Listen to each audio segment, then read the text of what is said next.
Bismillahirrahmanirrahim. Assalamu alaikum wa rahmatullahi wa barakatuh.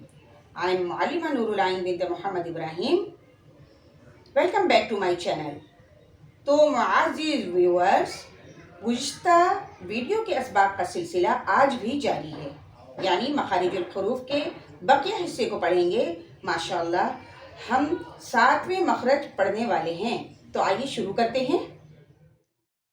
अऊज़ु बिल्लाहि मिनश शैतानिर रजीम।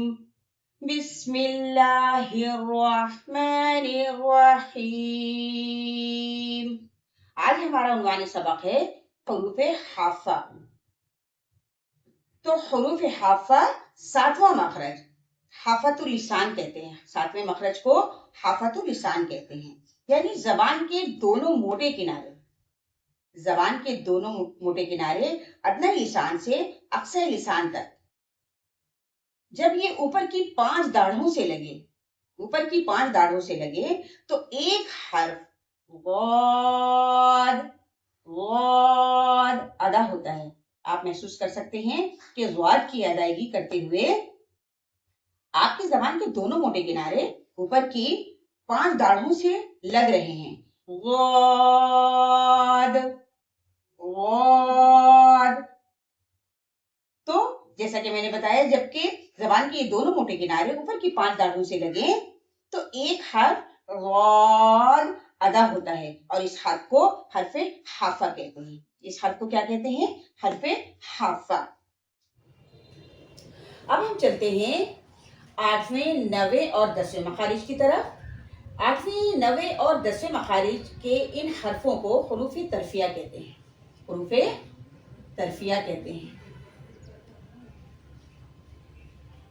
और साथ में ज़ल्क़िया भी।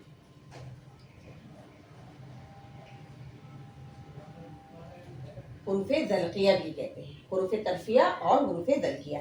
तो 8वां मखरज जबान की नोक माँ कुछ हिस्सा करवट, जबान की नोक माँ कुछ हिस्सा करवट, जिसे तरफ़ुल लिसान कहते हैं, यानी जबान की नोक के साथ ही थोड़ा सा ऊपर का हिस्सा, थोड़ा सा ऊपर का हिस्सा, जिसे तरफ़ुल लिसान कहते हैं। जब ये सनाया रुबाई, अनियाब और ज़वाहिद के मसूड़ों से लगे, ज़वाहिद के दांतों के मसूड़ों से लगे, तो एक हर्फ लाम अदा होता है। एक हर्फ लाम अदा होता है। कब लाम अदा होता है? जब सनाया रुबाई, अनियाब और ज़वाहिद के दांतों के मसूड़ों से लगे, तो एक हर्फ लाम अदा होता है। इस हर्फ को हुरूफ़े तरफ़िया कहते हैं। आप लोगों को अगर दांतों के बारे में किसी किस्म की कंफ्यूजन है, तो और मज़ीद वजाहत के साथ बताती हूँ कि सनाया ऊपर सामने वाले 2 दांत को सनाया कहते हैं। ऊपर के सामने वाले 2 दांत, इनके नाम सनाया है, और ऊपर सामने के 2 दांतों के बराबर वाले दोनों दांत दाएं बाएं, इन्हें रुबाई कहते हैं। और उसके बाद वाले 2 दांत देख सकते हैं आप, ऊपर ही के दाएं बाएं 2 दांत अनियाब, इन दोनों को अनियाब कहते हैं। और उसके बाद ज़वाहिद, उसके बाद वाले दांत को ज़वाहिद कहते हैं। दाएं बाएं दोनों दांतों को ज़वाहिद कहते हैं। दांतों के बारे में वजाहत से इसलिए बताया मैंने आप लोगों को, ताकि आगे चलकर पढ़ाई के दौरान जब मैं इन दांतों का जिक्र करूं, तो आपको समझ में आ जाए कि किन दांतों की बात हो रही है। तो अब जबकि हमने इन हर्फों के मखारिज को देख लिया है, अदायगी भी देख लिया है, तो अब दोबारा से हम इन हर्फों की अदायगी करने की मशक करते हैं, और ये देखते हैं कि हर्फ सही मखारिज से हर्फों की अदायगी हो रही है या नहीं। साथ साथ मशक करते जाएं। ग़ाद ग़ाद ग़ाद ग़ाद, लाम लाम। आपने प्रैक्टिस करते रहना है साथ साथ। नून नून, रा में जैसे कि जिक्र हुआ था कि जबान की खुश्क को भी दखल है, तो आप ٹرائی کر کے دیکھیں کہ آیا زبان کی پشت استعمال ہو رہی ہے یا نہیں. را را.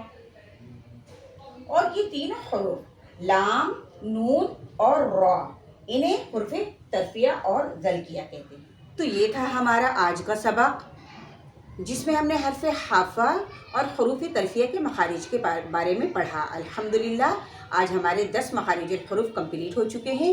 بس اب آپ لوگوں نے پریکٹس جاری رکھنی ہے. ملتے ہیں نیکسٹ ویڈیو میں. جزاک اللہ خیرا. سبحانک اللہم و بحمدک اشہد ان لا الہ الا انت استغفرک و اتوب الیک. سبحان ربک رب العزت عما یصفون وسلام علی المرسلین والحمد للہ رب العالمین وصلی اللہ تعالی علی خیر خلق اجمعین برحمتک یا ارحم الراحمین. آمین.